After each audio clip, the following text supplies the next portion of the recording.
Hello, everyone. I'm Dana Perino, along with Emily Campagno, Juan Williams, Jesse Waters, and Greg Feld. Oh. He's in a mood, guys. It's 5 o'clock in New York City, and this is The Five.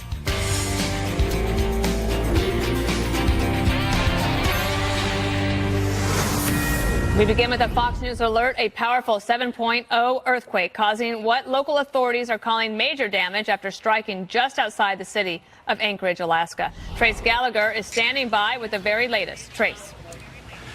Dana, this was a big one. A number of roads in and around Anchorage have now been damaged, including the Seward Highway. If you show pictures, this is traffic backed up for several miles. The Seward Highway was shut down because of a rock slide.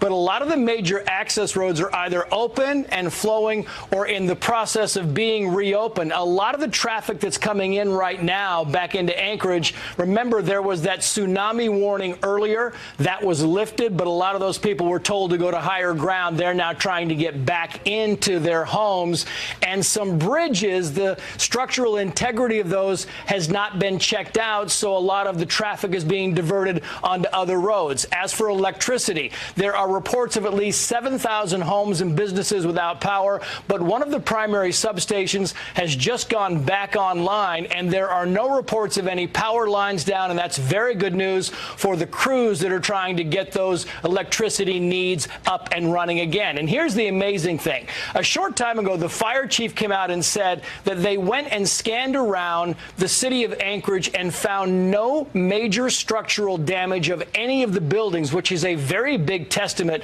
to the city's very strict building codes. We should also note that Alaska Airlines is now back up and running. It is the region's biggest carrier, and flights are now going back to and from Ted Stevens Airport. And the airport is really emphasizing to people that it is open again. Earlier, the roads to and from were closed, but now they're saying the roads to and from the airport are open. The airport is open. The bad news is that train service across most of the state is not operating. The good news is that in Alaska, most of the train service is freight. It's not passenger. This earthquake, imagine 7.0, stronger than the San Francisco earthquake, the Northridge earthquake, and the damage right now appears to be significant, but not devastating. Dana. All right, Trace, thank you for that report. Let's go to Rick Reichmuth. He's in the Fox Weather Center for more on this massive earthquake. Rick.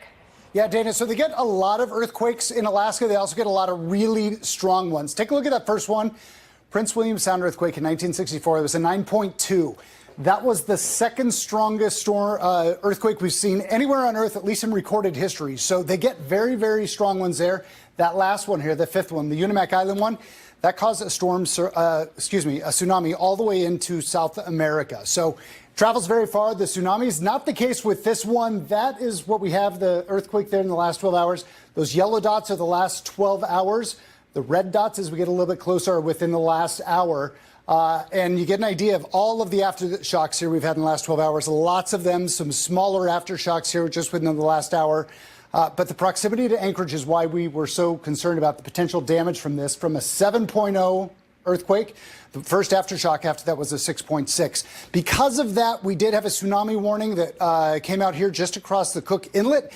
That expired, though, so we're looking just fine with that. And as far as temperatures go, it is very cold right now. Temps into the 20s, 28 degrees.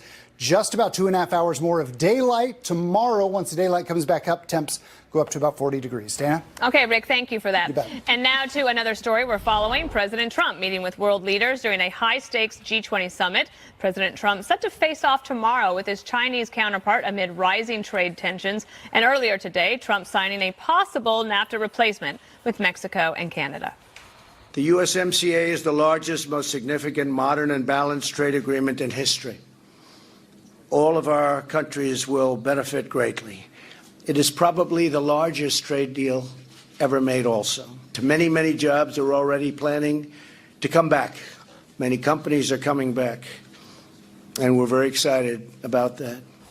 Meanwhile, back home, the media and Democrats primarily focused on Michael Cohen's plea deal and developments in the Russia probe. It's become very clear that the Trump campaign colluded with the Russians in trying to subvert the election. I was watching yesterday, and Donald Trump sounds like a crime boss. This is just the beginning. You're going to see a man with all kinds of nefarious ties, financially dependent, period. And this is the first chip to fall. Today's the first day I actually thought Donald Trump might not finish his term in office. Really? This is not the way a high elected official is supposed to talk. It's the way guys talk to me when they're wearing orange jumpsuits and explaining why they got done wrong. All right, so, Jesse, they're kind of jumping ahead here. Yeah, they've already convicted the guy and said he's a colluder, but that's fine. And it seems like in the media, every day they believe is the last day of the Trump presidency. I've been saying that since the inauguration. I've been watching the Clinton affair on A&E, and it reminds me of when he was trying to knock out deals and protect the country and improve the economy, and he had this nasty special counsel on his back, and he kept saying over and over and over again, put this aside, let me go back to work for the American people. I have to work and help the country. And what did the voters say at the end of the whole spectacle? He had the highest approval rating ever because all he wanted to do was work hard for the American people. If I were Trump, I would do the same thing. I would just stop with the witch hunt texting and the tweeting. I'd say, let me get to work. And look what he's doing. Speaking of Clinton, his signature trade deal, he's now rescinded it and repackaged it so American auto workers, dairy producers, energy, water, wine, all these industries are now in an improved position. He held firm on steel and aluminum, and it puts him in a really strong position when he meets Xi tomorrow over the China trade war. And we're winning that trade war right now. The Chinese economy is off 30% since that trade war started. They thought those retaliatory tariffs were going to bring political pressure to bear on the president. That did not happen. Trump only lost one soybean district in the midterms. And if you look at the whole big picture, Greg always likes to say, look at the results. The results are strong. You just have this really nagging special counsel on the other end, which makes his life miserable. I think Greg might have a metaphor of sorts. Yes, of course. Well, thank you for serving me up this wonderful opportunity. Might I use a metaphor? Yes, please. Trump is like an ice cream store with amazing flavors. You have wages and cream. You have Gobzo jobs. You have Economy Crunch. You have Optimism Swirl. You have North Korea Caramel. And where is the media? They're across the street feeding out of a garbage can. Their cheeks swollen with rotten fruit and vegetables because that's all they want is bad news. And that's what you saw in that montage. A bunch of guys, they all have Trump success denial disorder. They can't bear it. And the thing is, I'll even admit, like, I learned a lot about trade. I don't like where he was going with trade, but he forced it on me. I had to learn about these imbalances that I didn't want to learn about because, frankly, I'm an opinion person. I don't want to learn about trade. I just want to shout about it. But he forced me to learn about it, and I realized, you know what? The guy cares about it. The guy, turns out he's right. He's getting stuff done, and instead, these other, creeps elsewhere are just too busy obsessing over the garbage can filled with rotten fruit and vegetables. Thank you. All right, thank you very much. Juan, do you think the trade war is working? The trade war with China? Yeah. Well, obviously not. I mean, obviously you look at the stock market and, most of the gains for the year have disappeared.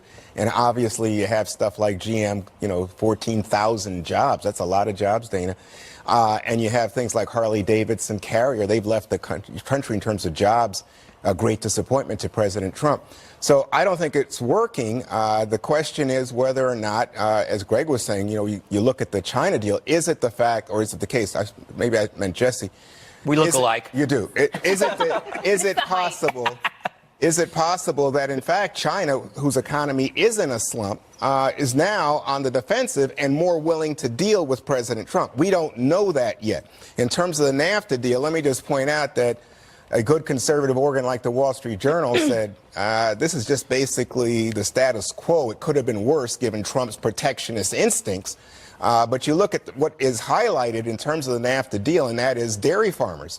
And you say, well, is it a much better deal for American dairy farmers? Well, it's a 1% or a little less than 1% increase in the quota of American dairy allowed into Canada. But there is now a situation where Canadian prices can't be dumped. Canadian dairy can't be dumped in the United States. You know who likes that is Senator Chuck Schumer. Well, but the question is whether or not Schumer and the Democrats approve of this deal. And we won't know that for a while. Emily, I'll give you the floor. You can talk about anything that you'd like. Okay, then I will start by saying I really appreciate your University of Washington Husky tie. Is that what it is? A shout out to us winning the Pac-12 championship. Go Thank you Huskies. for that. On Chuck Schumer, I will say that he obviously voted nay in 1993 against NAFTA. And what's happened since? What have we heard from him since? More shouting about it without substance. No offense that I just pointed to you when I said that.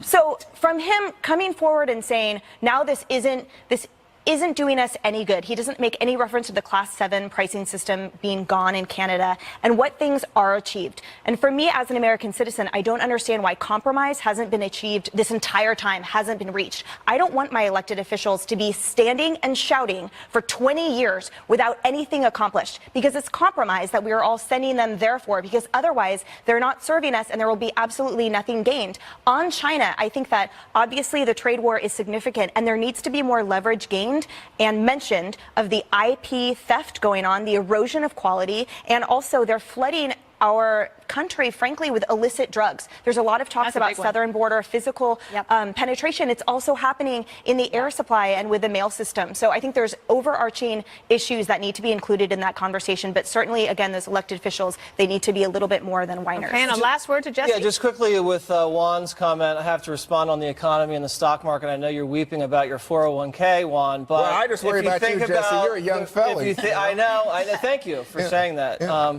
It's the makeup. If you think about you said the stock losses, you know, that we're back to square one since the beginning of the year. I mean, I think we know why that happened. The tech sector's not doing well, and the Fed has been jacking up interest rates. And what did the president do? Jacking up interest rates? He jawboned down the Fed, and now Powell has a much more dovish approach, which is why the market ripped this week, because he came out with comments, and it hinted that he was going to take a more dovish approach and not raise rates as much as he was indicating. That's why you saw the big jump in the Dow. Okay. And he's jawboned the Saudis into cutting production, which is why the price of oil went from $70 a barrel to $50 a barrel. You know what? I would respond. Economic Not allowed. Caravan organizes criminals as conditions get even worse.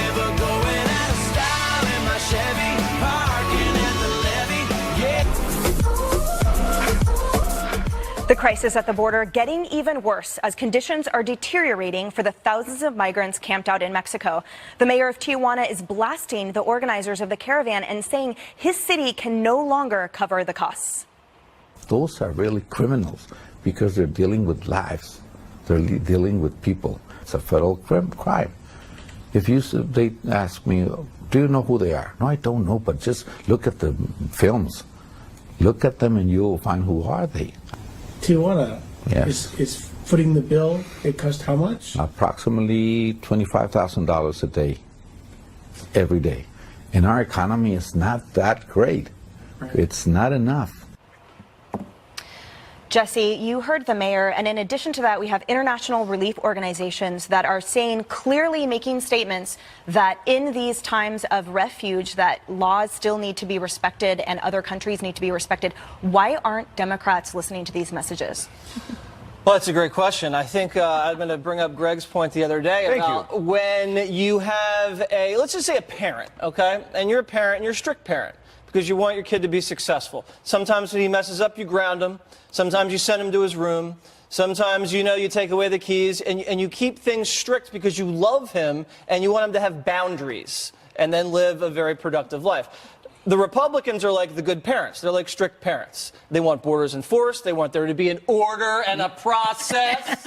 And they get maligned for that. The Democrats, you always had those parents that were like, they kind of drink with the teenagers. Have the party at our house. Was the party house. Anything goes. And everybody wanted to go to that house. Mm-hmm. And those are the parents on the left. Those are the liberal parents. Open borders. Who cares? Don't enforce the law. And that's what you get. And now you have these people in Tijuana. A lot of them are suffering from all sorts of illnesses. They are turning around because they were misled. They're getting tear gassed. And there's criminals among them, and it's a very dangerous situation, and it's hurting the local population in Tijuana. That's why you have to be a strict parent and have order and law. Let me get this straight. You go to Greg for parental advice. The guy without kids. Well, I'm He's glad. done no wrong yet. I am here to help the world's children. Yeah, there it is. There Firm we discipline. go. Okay, so Juan. This is outrageous. How is that outrageous? That's a perfect Yeah, that's a good summation. analogy. Yeah, either you go to Greg Gutfeld or W.C. Fields for advice on kids. They both hate kids. They hate them. But let me just say, what you see here is a situation of a manufactured crisis. I don't know why you asked that question the way you did, Emily. Democrats aren't the ones to blame. I mean, clearly it's the mayor of Tijuana who says he's got a problem with people who are in the caravan because they're driving up costs for him to run his local government. And then you have the U.S. government, and I think there it's a Trump administration that has created this crisis. How? You never say how. I will explain if you allow me, sir. We try. By denying people the ability to enter anyway and apply for asylum and due process. We don't. But instead trying to funnel them right there. No. And you know what you get is a situation. The caravan started. The caravan started.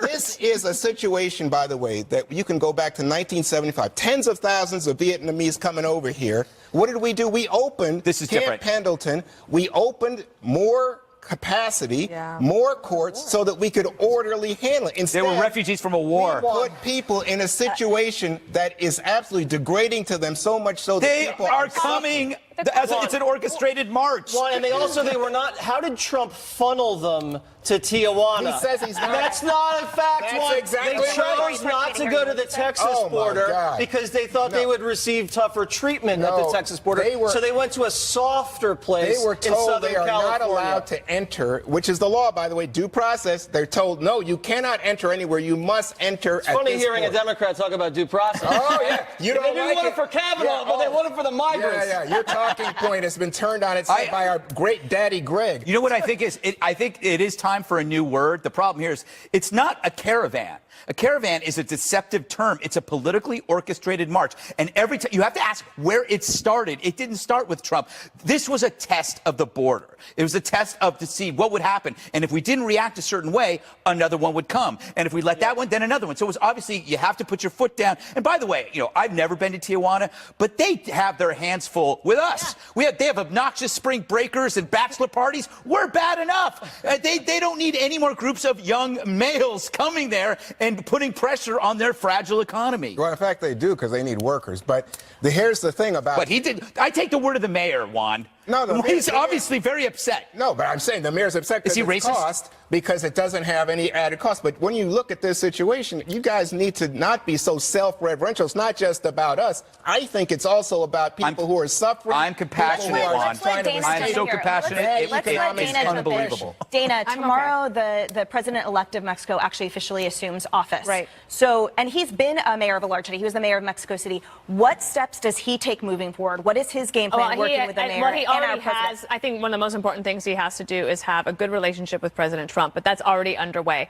And then I think that what the mayor is asking for is possibly some help from the United States financially, because $25,000 a day, like that is a lot for Tijuana, but also you have a possible health crisis on your hand with the unsanitary conditions, TB. This is a problem that Tijuana cannot handle on its own. So I think that would probably be the most important thing if we were choosing something. Thank you for that. Thank you. A top Obama ally with some tough words from 2020. See it next on The Five. All right.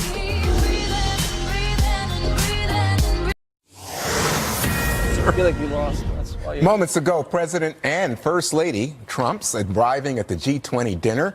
In a few more minutes, we're also expecting this year's family photo, and we'll bring it to you live right here on The Five. In the meantime, Chicago Mayor Rahm Emanuel with some very harsh words for Democrats who are getting excited about a possible Beto O'Rourke presidential run. If Beto O'Rourke wants to go and run for president, God bless him. He should put his hat in and make his case. But he lost. You don't usually promote a loser to the top of the party. Wow, and if Beto O'Rourke does decide to run, it looks like he'll have a lot of company. Many Democrats saying they're thinking about getting in. I'm not taking anything off the table. You're probably going to run. You don't have to tell me. I think you're going to run. I think Beto's going to run. I probably am, yeah. I am just still thinking about this, talking to people. But we're seriously thinking about it. We're seriously talking about it with family and friends. I will make that decision at the appropriate time. Well, I will be considering it, as I've said. Absolutely, I'm looking at it, and I'm going to talk with my family over the holiday.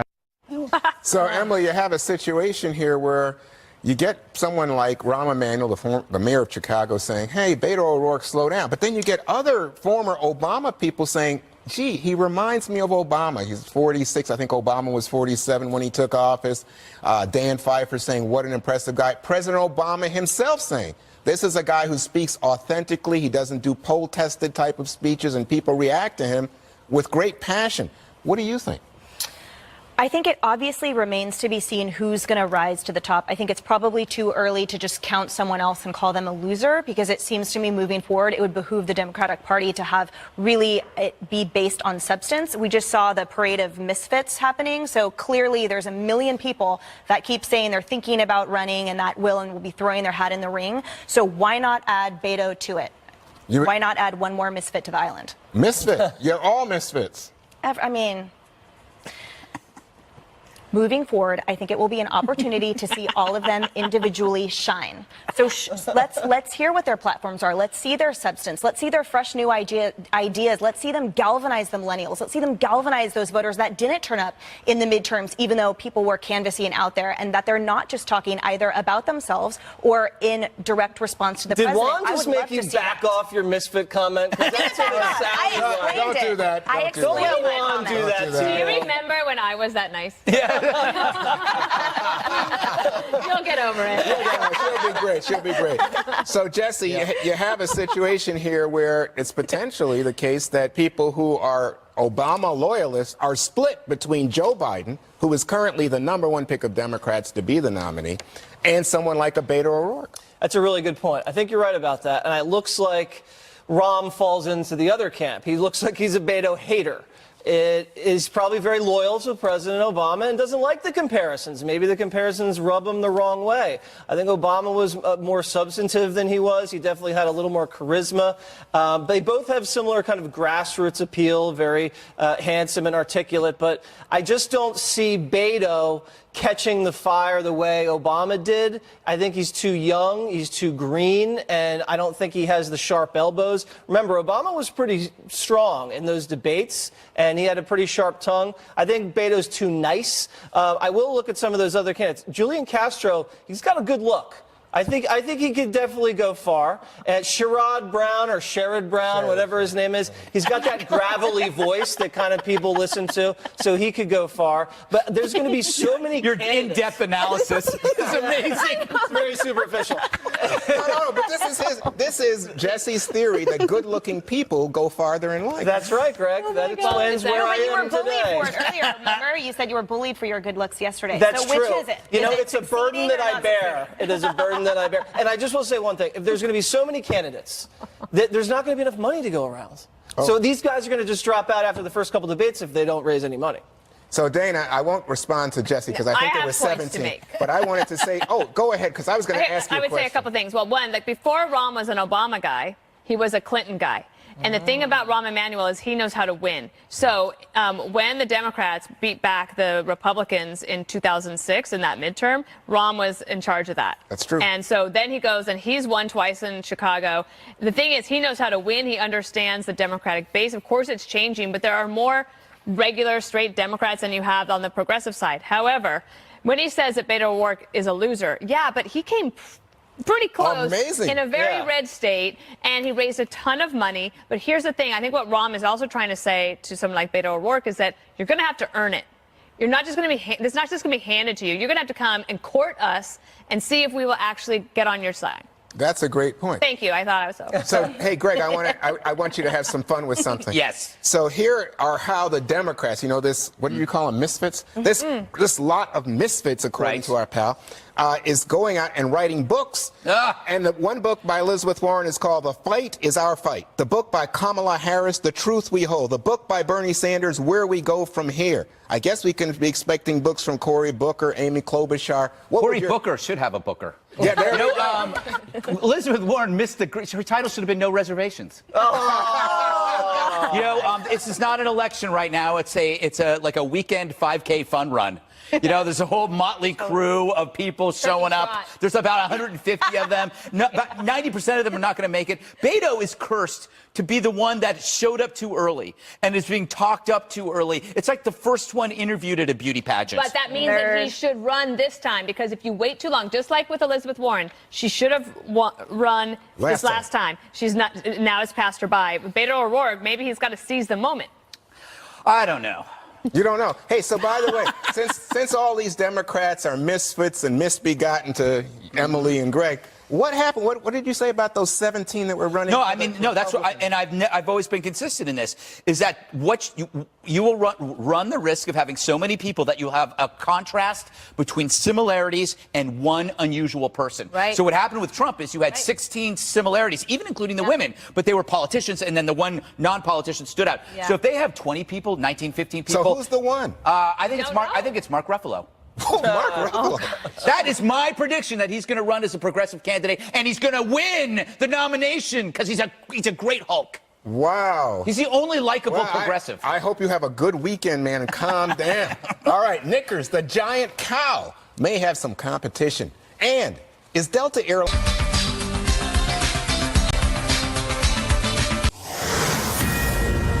Fox News alert, President Trump participating in a G20 family photo just moments ago with world leaders. We're keeping an eye on that. That's a nice picture. But now it's time for the Fastest 7. First up, pay less, fooling so-called fashion-savvy influencers with this clever ad campaign.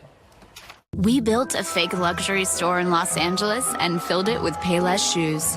The guests at our grand opening party had no idea. They're elegant, sophisticated. I just think it's so classy. And I could tell it was made with high-quality material. These fashionistas actually paid $200, $400, and even $600 for Payless shoes. Don't worry, the fashionistas did receive full refunds in this little experiment. The company is saying they just wanted to change people's perceptions about what luxury should cost. Greg, I love this story. You know, the thing is, though, I would have figured it out, because I wear nothing but Louis Vuittons.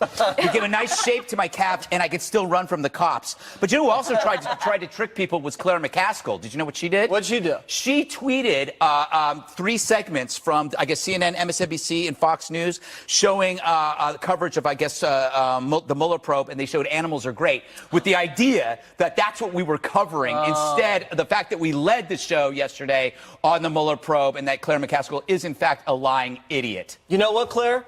Animals are great. All right, Dana, what do you think about fashionistas? I love this story, too. I often think I'm overpaying for things. And I haven't been to Payless in a while, but I would go back in now. And I think a lot of these influencers are total baloney. Yeah, what's an influencer anyway? Oh, it's like, people who are fashion You're an influencer. critics. Am I? Yeah. Not only that, you are an influencer. That's scary. because you're on TV and people would say, hey, that's a nice suit Jesse has on. Where do you get that Well, suit? thank you. It's J. Crew. Send it over, guys. I don't think they will. You know what this story reminds me of is that on Sundays when I open the Sunday paper magazines and they have fashion things, I think, what women wear this stuff? You still read a paper? I do. It's called the internet newspapers. I read the hard copy Wall Street Journal every day. Of course you do, Dana. After the book you finish. Okay, Emily. Good with the boss. I loved this. I thought it was brilliant marketing, and it's marketing. And I feel like it's super Emperor's New Clothes, where everyone, when you tell someone it is worth $1 million, all of a sudden everyone's like, oh yes, and this is amazing, and it just kind of brings everyone back down to earth. That's true. All right, great. up next, everybody hates waiting in long lines at the airport, including me. But would you be willing to do this to save a few minutes? Delta launching the first facial recognition technology in Atlanta tomorrow. It's going to allow flyers to just breeze through security, and all they have to do is just show their face. But the new technology is raising some privacy concerns. But Delta says it doesn't store the images. Greg, do you believe that Delta does not store the images? Oh, but no, there's a bigger story to this, because this is where this is going to ultimately lead, is to face theft. Ooh. Okay, so how easy will it be for me to 3D copy Jesse's face and then access his most private records and accounts with the face? Or I could just peel your face off and just put your face on mine, like Silence of the Lambs business, and just go in there. Because people are going to start stealing rich people's faces and using them to get into their accounts. And it's so easy. Deep fakes. I mean, that's deep fakes. That is possible. But, okay, if you have an iPhone 10, you're already doing this. and you do it a million times a day when you look at your phone. You know what I mean? So you're not as Yes. scared. This I is don't not care. scary. No, I'm for technology. Go for it. Me too. Okay, but what if you're trying to, like, you know, lay low, and then all of a sudden you go somewhere What and do you everybody know knows? about that? I'm just saying people try to set other people up, Dana, and this is kind of an You know what hindrance you to could that. do, Jesse? What? Take a selfie. Remember that was your solution? Take selfies. Before I go through security, I'm right. take a It's me. You know, look, already, by the way, they've caught like 2 or 3% of people who didn't have the right passport, and they were criminals. So, I mean, it works. But I would say I'm with Dana. I think anything to get me through an airport faster, I'm saying And this go is for supposed to shave off how many minutes? 9. 9? So That's I'll valuable. take those 9 minutes. Yeah. Sure. I mean, and I'm sure in the aggregate, too, that's a lot. But I also think the downside potential is pretty huge here. And from what I understand... What is the downside? Well, from what I understand, a lot of facial recognition technology has issues identifying people of color. That there is not only the storage aspect, but the hacking aspect. The fact that you're going from the curb to the plane without showing your passport at all. Would it be worth your 9 minutes back to know that there were multiple checkpoints so that you were safe on your plane? Oh, wow. Way to bring it down. Silly. Way to You know bring what it I'm down. worried about? The deep state. That's what I'm worried about. Smoking like a That's Trump, like already a happening Trumpian. already. The deep face, And I I will mean. say, there's a lot of people working on facial recognition technology. On facial recognition technology that have voiced concern over this kind of technology. What did he do to you? Bunch of misfits. What did you do, Bunch man? of misfits. All right, and finally, move over, Knickers. Oh, wow. You like that one, Greg? No, The massive 6'4" I would never have done that. cow making headlines around the world apparently has some competition. A Canadian farmer claims his own so-called gentle giant named Dozer is an inch taller. Wow. What if these are real? Wait. What if these are just really small people? Well, I mean, this could be a you were total next to scam. that. Well, no, exactly. But here's my thing. I would rather have, forget big bovines. I would rather have little tiny genetically engineered cows. So like they could be in your house. Like you could be sitting on the couch. You go, hey, Bessie, runs up, jumps on there, and you squeeze out some milk. Just look here, you have a glass of milk right there, just all the time.